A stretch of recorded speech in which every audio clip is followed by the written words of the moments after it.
जल्दी आने वाला प्रभु यीशु मसीह के नाम से मैं आपका अभिनंदन करता हूँ। ये नया जीवन एक आत्मिक चैनल है। आप इसे देखेंगे आपको एक आत्मिक ज्ञान और एक आत्मिक सुख और शांति मिलेगी। मैं सबसे पहले बताना चाहता हूँ कि पिता, पुत्र और पवित्र आत्मा परमेश्वर है। परमेश्वर त्रिएक है और वो कैसे पवित्र शास्त्र बताती है। सबसे पहले परमेश्वर के मन में ये संसार बनाने की जब बात आई तो उत्पत्ति का किताब जेनेसिस में कहता है कि 1 से लेकर 11 तक ईश्वर और संसार के बारे में परमेश्वर ने चर्चा की है और ठीक 12 से लेकर 50 तक परमेश्वर का श्रेष्ठ दास अब्राहम और ईश्वर के बारे में काफ़ी चर्चा की गई है। एक ऐसा ये संसार बुडौल था, अंधकार में था, लेकिन उसमें परमेश्वर प्रकाश लाता है और अपने जैसे अपनी समानता में मनुष्यों की रचना करता है। इसमें जब चैप्टर 3 में पढ़ते हैं तो अचानक एक ऐसे जानवर, एक ऐसे रेंगने वाला जंतु आता है जिसकी वजह से ये कहानी जो है एक अलग से मोड़ लेती है और वहीं से आदम और हव्वा परमेश्वर की आज्ञा तोड़कर पाप करते हैं। यहाँ पर परमेश्वर का वचन कहता है कि उत्पत्ति 1:26 में फिर परमेश्वर ने कहा, हम मनुष्यों को अपने स्वरूप के अनुसार अपनी समानता में बनाएं और वे समुद्र की मछलियों और आकाश के पक्षियों और घरेलू पशुओं और सारी पृथ्वी पर और सब रेंगने वाले जंतुओं जो पृथ्वी पर रहते हैं अधिकार रखें।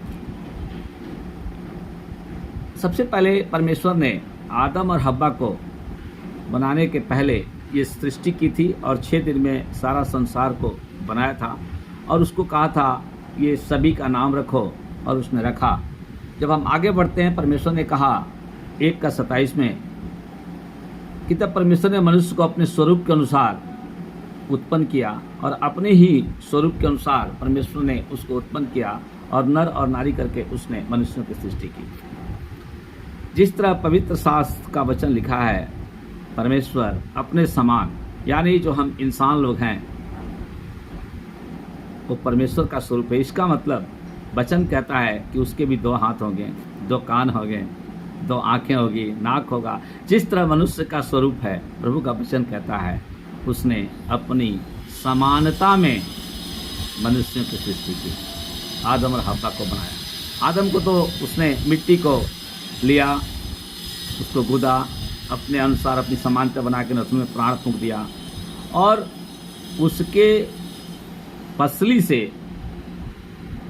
हव्वा को बनाया और हव्वा को जब सामने ला के रखा और कहा इसका भी नाम रख। आदम कहा ये मेरे हड्डी की हड्डी है और ये मेरे मांस की मांस है, इसलिए इसका नाम नारी होगा।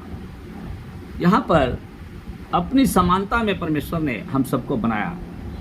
जब आदम और हव्वा उस बगीचे में रहने लगे, परमेश्वर की योजना था कि हम तुम्हारे बीच में एक बगीचे में एक फल देते हैं जो भले और बुरे ज्ञान का फल है। यानी उस फल का वृक्ष आपको नहीं खाना है, एक आज्ञा था। परमेश्वर के अंदर एक बहुत सारी सृष्टि के प्रति एक सोच थी, एक फ्यूचर प्लान था और उस प्लानिंग को उनके सामने रखा है, क्या करना है क्या नहीं करना है। लेकिन वहाँ एंट्री होती है चैप्टर 3 में, एक ऐसा जीव, शैतान, रेंगने वाला एक जंतु, सांप, वो आता है और इन लोगों को बहकाता है। जैसे परमेश्वर ने कहा था कि इस जो फल है ये भले और बुरे ज्ञान का फल है, इसको आपको खाना नहीं है। लेकिन वो क्या किया, वो आके कहा कि क्यों, आप इसको क्यों नहीं खाना है, आप जब खाओगे तो परमेश्वर के सदृश बन जाओगे, इसको खा कर देखो। और उन लोगों को समझ में नहीं आया, परमेश्वर की आज्ञा को तोड़ा और खा लिया। जैसे खाया उन्होंने क्या महसूस किया, जो उसने मना किया था नहीं करना है वही किया और फिर अपने को क्या महसूस किया, उनके बदन पे कपड़े नहीं हैं, वो एक नंगे हैं। और वहाँ से कहानी क्या हुआ, बदल जाती है। अपनी समानता में बनाने का मतलब है परमेश्वर ने उसको अपना बुद्धि, अपना ज्ञान, सब सामर्थ्य देता, आने वाला समय सब करता, लेकिन वहीं पर उन्होंने क्या किया है, परमेश्वर की आज्ञा को तोड़ दिया है। जब 1 का 26-27 में पढ़ते हैं कि फिर परमेश्वर ने कहा, हम मनुष्यों को अपने स्वरूप के अनुसार अपनी समानता में बनाया, और वे समुद्र की मछलियाँ, आकाश के पक्षियों और घरेलू पशु और सारी पृथ्वी पर और सब रेंगने वाले जीव जंतुओं और पृथ्वी पर रेंगते हैं अधिकार रखें। देखिए, आदम और हव्वा को यह अधिकार तो जरूर मिला कि जितने चीज़ मैंने बनाए हैं 6 दिन के अंदर जो सृष्टि की है, उस सब के ऊपर आपको अधिकार रखना है। आगे अब वचन कहता है उत्पत्ति 1:27 कि तब परमेश्वर ने मनुष्यों को अपने स्वरूप के अनुसार उत्पन्न किया। यहाँ पर जो अपनी समानता की बात कर रहा है, ये बड़ा गहराई की बातें हैं कि परमेश्वर ने इंसान की जो सृष्टि किया अति उत्तम है। हर इंसान के अंदर परमेश्वर की आत्मा कार्य करती है, लेकिन उस चीज़ को हम समझ नहीं पाए, क्योंकि शुरू में ही आदम और हव्वा ने उस पेड़ का जो फल खाकर इस कहानी का मोड़ अलग कर दिया।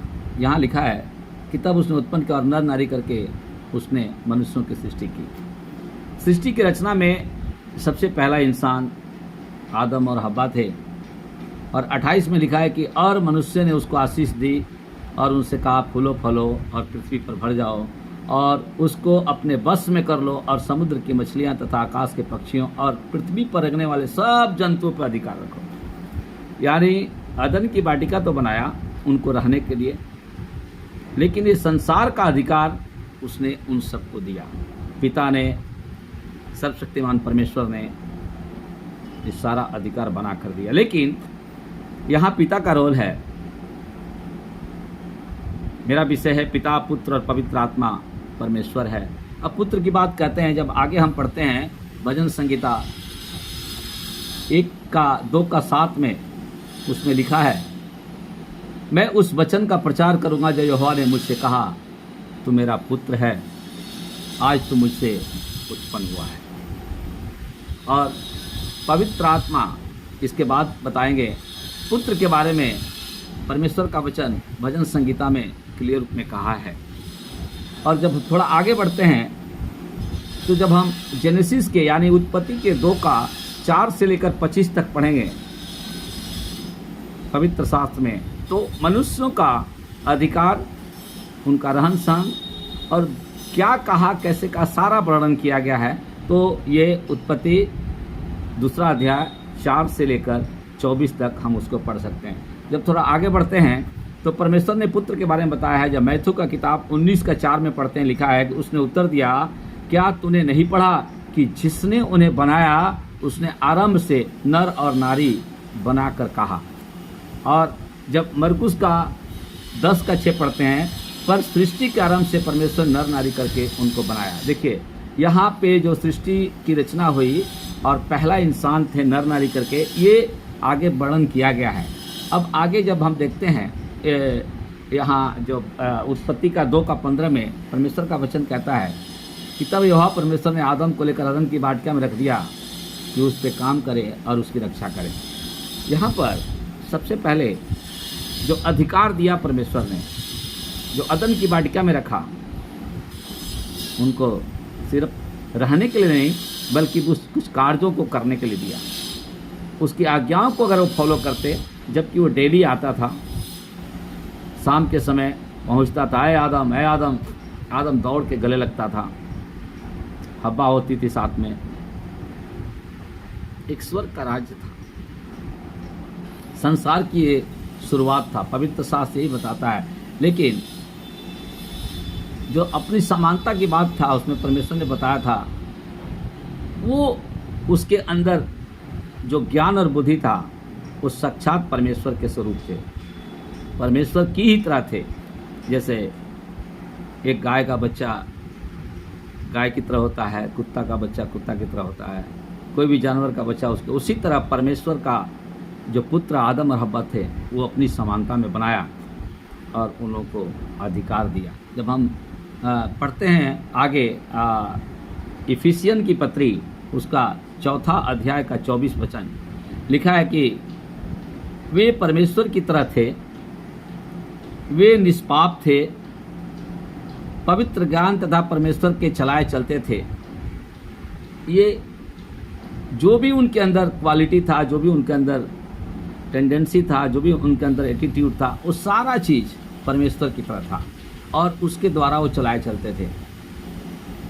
और इसी उत्पत्ति के 15 में परमेश्वर का वचन कहता है, तब यहोवा परमेश्वर ने आदम को आज्ञा की थी, वाटिका के सब वृक्षों का फल खाना, खटके से खाना और खा सकते, लेकिन भले बुरे ज्ञान का फल खाने के लिए उसने मना किया है। उसी का जब उत्पत्ति 6 का 5 में पढ़ते हैं, वहाँ उन्होंने क्या किया, गलती किया है, पाप आया है, संसार की सृष्टि को बिगाड़ दिया है। उसमें लिखा है, और यहोवा ने देखा कि मनुष्यों की बुराई पृथ्वी पर बढ़ गई और उसके मन में विचार में बहुत सारी कुछ उत्पन्न होता है जो निरंतर बुरा रहता है।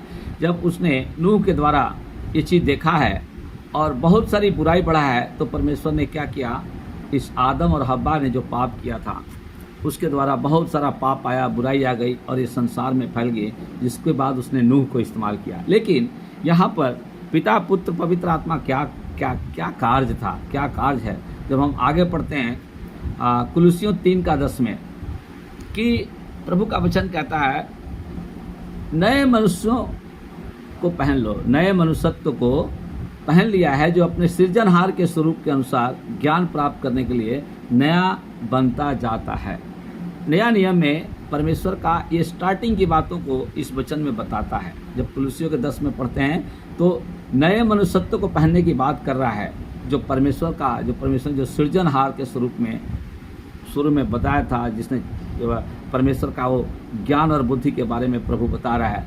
लेकिन जब हम 18 का 2 में पढ़ते हैं कि जब उसको आंखें उठाकर, जैसे परमेश्वर ने अपनी समानता में सबको बनाया, उसके अंदर बुद्धि था, ज्ञान था, वो एक दूसरे को देख सकता था। जैसे 18 का 2 में लिखता है कि उसने आंख उठाकर दृष्टि की तो क्या देखा कि 3 पुरुष उसके सामने खड़े हैं। जब उसने देखा कि तब वह उसे भेंट करने के लिए तंबू के द्वार से दौड़ा और भूमि पर गिरकर दंडवत की ओर कहने लगा। ये अब्राहम की बात है।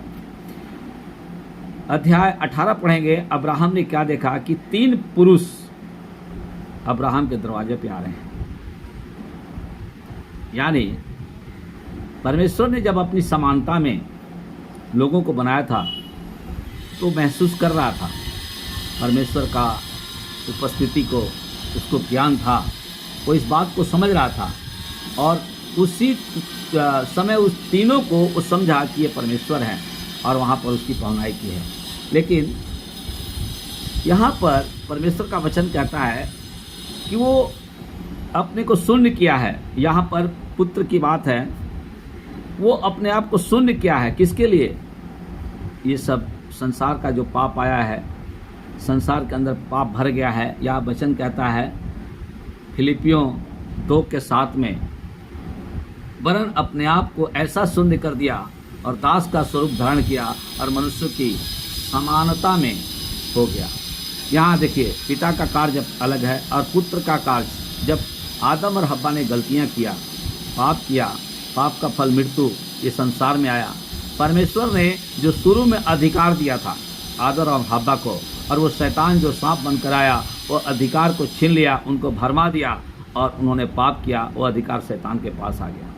इस अधिकार को फिर से लेने के लिए सर्वशक्तिमान परमेश्वर का पुत्र इस संसार में मनुष्यों का रूप धारण करके अवतरित होता है और उस अधिकार को छीनने के लिए अपने आप को कुर्बानी देता है, अपने आप को क्रूस पर चढ़ाता है और मर जाता है उस अधिकार को छीनने के लिए, अपने आप को पूरी तरह से न्यौछावर कर देता है। लेकिन तीसरे दिन तो मृत्यु पर विजय प्राप्त करता है और वो तीसरे दिन जीवित हुआ है। उसी को प्रभु का वचन कहता है कि वरन अपने आप को ऐसा शून्य कर दिया और दास का स्वरूप धारण किया और मनुष्यों की समानता में हो गया। सर्वशक्तिमान परमेश्वर और यीशु मसीह थे, इस संसार में जब आए, अपने जीवन को निष्कलंक और निष्पाप होने के बावजूद भी हम सब के बीमारियों के लिए कोड़े खाते हैं। हमारे पाप और श्राप का जो आदम ने गलती किया था, जो हमारे ऊपर है, और उसका फल क्या है? मृत्यु जो संसार में आया। और जो अधिकार दिया था आदम हव्वा को, उस अधिकार को छीनने के लिए प्रभु यीशु मसीह को बहुत बड़ी कीमत को चुकानी पड़ी। उसने अपना पवित्र लहू को बहाकर हम सबको खरीदा है, हम सबको मोल लिया है। इसलिए यहाँ पर वचन कहता है अपने आप को शून्य कर दिया। यहाँ जब इब्रानियों के किताब में पढ़ते हैं कि कौन सा देह तैयार किया है, यहाँ लिखा है इब्रानियों 10 का 5 में, इस कारण वह जगत में आते समय कहता है कि बलिदान और भेंट तूने न चाही, पर मेरे लिए एक देह तैयार किया।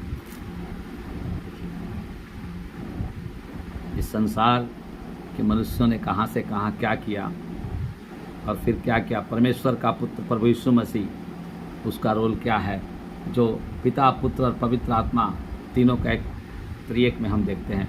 जब हम इसको पढ़ते हैं कि इस कारण वह जगत में आते समय कहता है कि बलिदान और भेंट तूने न चाही, पर मेरे लिए एक देह तैयार किया।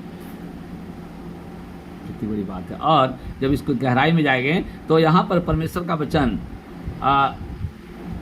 जब मनुष्यों को बनाया था तो मनुष्य परमेश्वर से थोड़ा ही कम थे। उनके पास ज्ञान था, बुद्धि था, परमेश्वर से बात करते थे, परमेश्वर से फेस टू फेस आदम और हव्वा बात करते थे, उनके साथ समय बिताते, थोड़ा ही कम। जब हम पढ़ते हैं ना उत्पत्ति, ये भजन संहिता 8 के 5 में, उसमें वर्णन किया गया है कि क्योंकि तूने उसको परमेश्वर से थोड़ा ही कम बनाया है और महिमा और प्रताप का मुकुट उसके सिर पर रखा है। थोड़ा ही कम, ज़्यादा नहीं, थोड़ा ही कम बनाया है। और उसके ऊपर क्या रखा है, यहाँ पर प्रभु का वचन कहता है महिमा और प्रताप का मुकुट उसके सिर पर रखा है। ये परमेश्वर ने ये वचन हम सबको पिता पुत्र और पवित्र आत्मा के विषय में कह रहा है। लेकिन जब हम आगे पढ़ते हैं कि एक आदम के द्वारा ही इस संसार में पाप आया है और पाप पूरा संसार में फैल गया, लेकिन प्रभु यीशु मसीह के द्वारा क्या हुआ, उसका निवारण हुआ। जब हम पढ़ते हैं इसका उत्पत्ति 3 का 20 में साफ इसमें क्लियर लिखा है कि और आदम ने अपनी पत्नी को हव्वा रखा, और क्योंकि उसने मनुष्य जीवित और सबको आदिमता हुई, ये तो हुई। लेकिन यहाँ जब भजन संहिता 8 के 5 में हमने पढ़ा था कि थोड़ा सा कम बनाया और प्रताप का मुकुट उसके सिर पर रखा। लेकिन जब हम रोमियोन की किताब में जब पौलुस लिखता है कि इसलिए जैसा एक मनुष्य के द्वारा पाप आया, वो आदम के द्वारा आया, जैसा कि एक मनुष्य के द्वारा पाप कहाँ आया, जगत में आया, और पाप के द्वारा मृत्यु आई, और इसी रीति से मृत्यु सारे मनुष्यों में फैल गई, इसलिए सबने पाप किया। वो आदम अगर गलती नहीं करते, आदम ने परमेश्वर की आज्ञा न तोड़ते, आदम अगर उस भले और बुरे ज्ञान के फल को नहीं तोड़कर खाते, शैतान के उस चंगुल में नहीं फंसते, तो आज वो भला और बुरा ज्ञान परमेश्वर ने एक आने वाले फ्यूचर का सुंदर दुनिया के लिए रखा था, और उन लोगों ने परमेश्वर की आज्ञा तोड़ दी। यहाँ जब हम देखते हैं 1 यूहन्ना 5 के 7 में कि जो गवाही देता कि वह आत्मा है, क्योंकि आत्मा सत्य है। अब यहाँ पे आपने देखा परमेश्वर का कार्य क्या है, परमेश्वर का पुत्र प्रभु यीशु मसीह का कार्य किया। यहाँ पर अब पवित्र आत्मा के बारे में आप थोड़ा जानिए। यहाँ पे पवित्र आत्मा के बारे में परमेश्वर कहता है यूहन्ना 1 यूहन्ना और उसका 5 का 7 में कि जो गवाही देता है वह आत्मा है, क्योंकि आत्मा सत्य है। इसके बारे में और पढ़ते हैं 1 पीटर 1 का 2 में जब हम पढ़ेंगे, उसमें लिखा इसलिए कि मसीह ने भी अर्थात अधर्मियों के लिए धर्मी ने पाप के कारण एक बार दुख उठाया, ताकि हमें परमेश्वर के पास पहुंचाए, और शरीर के भाव से तो घात किए गया, पर आत्मा के भाव से वो जिलाया गया। और आत्मा के भाव से जिलाया गया वो पवित्र आत्मा का कार्य है। और जब आगे हम इसी को पढ़ते हैं कि इफिसियों के पत्र 2 का 18, क्योंकि उसने ही उसके द्वारा हम दोनों को एक आत्मा में पिता के पास पहुंच होती है, और उसके उस गुण को महसूस करती है। हम इसके बारे में जब हम वचन को एक एक करके पढ़ते हैं, तो पिता पुत्र और पवित्र आत्मा का ये उपस्थिति को हमें दर्शाता है कि परमेश्वर का जो अभिषेक, अनुग्रह, सामर्थ्य, शक्ति और उसके अंदर जो गुण है जो हम सबको प्रदान करता है, वो तीनों का रोल है। तो परमेश्वर का गुण जो तीनों परमेश्वर का पवित्र आत्मा, पिता पुत्र पवित्र आत्मा का रोल है। जब हम आगे पढ़ते हैं 3 का 22 में, उस समय बपतिस्म की बात है कि और पवित्र आत्मा शारीरिक रूप से कबूतर की नाई उस पर उतरा, और यह आकाशवाणी हुई कि तू मेरा प्रिय पुत्र है, मैं तुझसे प्रसन्न हूँ। जब प्रभु यीशु मसीह संसार में आए, उनका जब संसार में एंट्री हुआ, और उस समय यूहन्ना बपतिस्मा देने वाला चिल्लाकर कहा कि मैं तो परमेश्वर का मार्ग तैयार करने आया हूँ, लोगों ने कहा कि क्या तुम मसीह है, क्योंकि यहूदी लोग मसीहा का इंतजार कर रहे थे। लेकिन उससे कहा नहीं नहीं नहीं नहीं, मैं तो उसका जूती का फीती भी खोलने लायक। लेकिन जैसे प्रभु का एंट्री हुआ नदी में, और वो चिल्लाकर कहा देखो देखो, वो परमेश्वर का मेमना आ रहा है जिसकी जूती का फीती भी खोलने लायक मैं नहीं हूँ। और उस समय उसने कहा कि तुम मुझे बैप्टिज्म दे। और वहाँ पर वो डरा है, लेकिन उसको पता था ये कौन है, और वहाँ उसको बपतिस्मा दिया। जैसे प्रभु यीशु मसीह ने पानी में डुबकी लगाया, वहाँ देखिए पवित्र आत्मा का कार्य क्या होता है।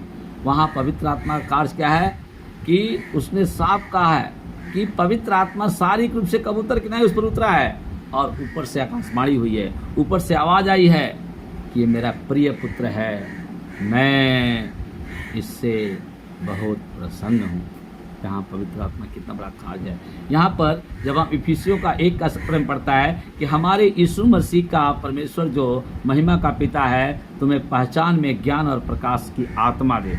वो आत्मा, परमेश्वर का आत्मा जो है, वो संसार के बीच में जो प्रभु के लोग हैं वो अगुवाई करता है, उसका बहुत ही बड़ा कार्य है। इसलिए पिता पुत्र पवित्र आत्मा ही परमेश्वर को दर्शाता है। त्रिएक जो है परमेश्वर का। लास्ट में मैं बताना चाहता हूँ कि उस परमेश्वर का धन्यवाद हो कि 2 कुरिन्थियन 1:3 में कि हमारे प्रभु यीशु मसीह के परमेश्वर और पिता का धन्यवाद हो, दया का पिता और सब प्रकार की शांति का वो परमेश्वर है। यहाँ सर्वशक्तिमान परमेश्वर इसके ऊपर जो प्रकाशन डाला है कि पिता पुत्र पवित्र आत्मा त्रिएक परमेश्वर है, और कैसे है इसके बारे में परमेश्वर ने बड़े अच्छी तरह से बताया है। और जब हम इसको मनन करते हैं, जब इसको हम देखते हैं, और जब इसको परमेश्वर के इस आत्मिक ज्ञान को जब हम पढ़ते हैं, तो इसके बारे में जितना भी हम पढ़ेंगे, ध्यान लगाएंगे, प्रार्थना करेंगे, परमेश्वर हमसे बात करता है। परमपिता परमेश्वर ने सृष्टि की रचना की, प्रभु यीशु मसीह की वहाँ उपस्थिति थी। यहाँ पवित्र आत्मा का एक अलग से कार्य जो मैंने बताया। तो ये परमेश्वर का ये उपस्थिति, यानी कि पिता पुत्र और पवित्र आत्मा ही त्रिएक परमेश्वर है, जो हम सबको हमारे बीच में ये बताता है कि कैसे हम परमेश्वर से बातें कर सकते हैं, कैसे परमेश्वर ने इस सृष्टि को बनाया और जो अधिकार दिया वो अधिकार आदम हव्वा ने खो दिया, और उसके बाद फिर परमेश्वर का पुत्र यीशु मसीह ने उस अधिकार को छीनने के लिए अपने जीवन को कुर्बानी दी है। और ये बात जो आज से 2023 साल पहले हुआ था, 2022 साल पहले हुआ था, वो बहुत पहले ही इसके बारे में यशायाह नबी या बहुत सारे नबियों ने लिखा था। और उस यहूदियों का इंतज़ार था कि मसीहा आएगा। मसीहा तो आया, लेकिन वो पहचान नहीं पाया। आज भी बहुत सारे इंतज़ार कर रहे हैं, लेकिन आज तो पिता और पुत्र और पवित्र आत्मा जो कार्य है आज हमारे बीच में, बहुत परमेश्वर के ऐसे दास लोग हैं जिससे परमेश्वर फेस टू फेस बात करता है। तो परमेश्वर का ये वचन आप सुनिए, पवित्र शास्त्र का इस वचन को 1 बार 2 बार पढ़िए, और पवित्र शास्त्र में जो लिखा गया है इस वचन से परमेश्वर आपसे बात करेगा और आपको एक शांति और सामर्थ्य मिलेगा। May God bless you. परमेश्वर आपको आशीष करे। Thank you so much.